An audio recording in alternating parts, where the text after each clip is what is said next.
ॐ कवीन्द्राणां चेतः कमलवनबालातपरुचिं भजन्ते ये सन्तः कतिचिदरुणामेव भवतीं विरिञ्चि प्रेयस्यास्तरुणतर शृङ्गारलहरी गभीर्वाभिर्वाग्भिर्वदधति सतां रञ्जनवमी।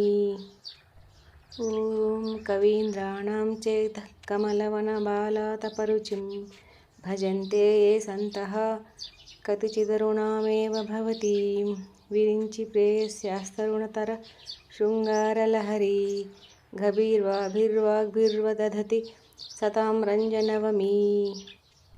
ॐ कवीन्द्राणां चेतः कमलवनबालातपरुचिं भजन्ते ये सन्तः कतिचिदरुणामेव भवतीं विरिञ्चि प्रेयस्यास्तरुणतर शृङ्गारलहरी गभीर्वाभिर्वाग्भिर्वदधति सतां रञ्जनवमी।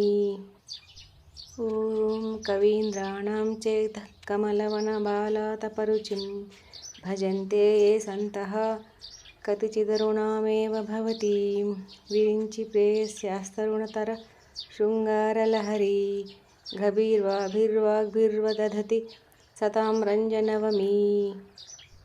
ॐ कवीन्द्राणां चेतः कमलवनबालातपरुचिं भजन्ते ये सन्तः कतिचिदरुणामेव भवतीं विरिञ्चि प्रेयस्यास्तरुणतर शृङ्गारलहरी गभीर्वाभिर्वाग्भिर्वदधति सतां रञ्जनवमी।